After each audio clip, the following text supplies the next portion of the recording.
Hello, welcome back to Real Sushi LiveNoding. In this episode, I'll be sharing with you how I created this kind of like infected worms. It was actually inspired by this really weird parasitic worm that turns snails into zombie.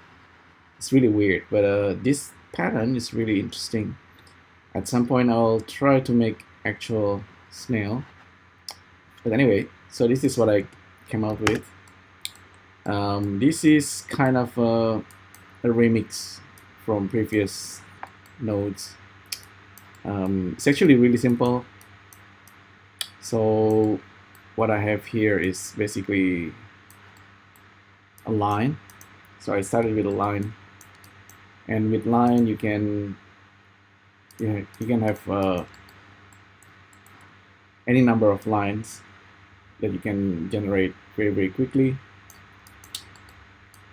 And I plug the line into vector noise. So we have this, of course, this kind of like worms randomly seeded using this number range. And then I create instance of the worms using plane. Okay, so I could have 1,000 different worms if I like. So, but these worms is have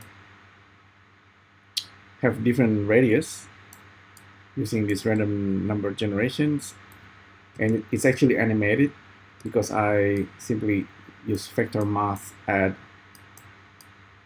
and that's pretty much it. However, I'm taking advantage of polyline viewer, which is actually a curve. So with a curve, of course, you already have a UV,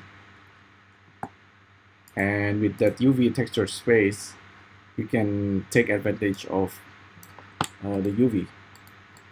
So here with the shader I could simply use the texture coordinate UV and using the color either in the U, this X, or the V, this Y, and plug in that vector into something like maybe like color ramp, for example, to make it simple.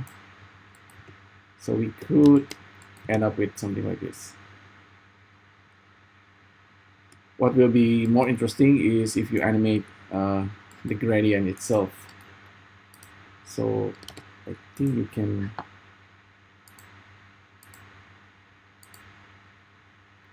animate the UV value, kind of make it undulating. So you can see this value. So it's kind of weird. Another way is to use this white noise texture.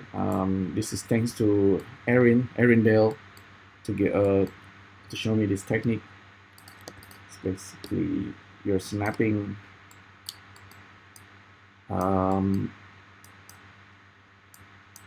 you have this value coming out from UV, and then you multiply it and you snap with the increments, and then plug this into white noise. So you have, by doing that, you have random color, and that's pretty much it. It's actually quite an interesting technique in a lot of ways, and it's not like this yet, but you can see how it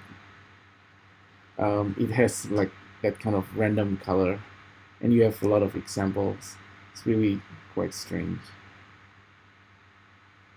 So parasite and snail, you get this kind of alien snail, and this is just like a basic worms. But anyway, just some kind of ideas. Tomorrow I'll maybe some other days I will make like proper snails or slug. Anyway, so thanks again for tuning in, and I'll see you next time. Thank you. Bye.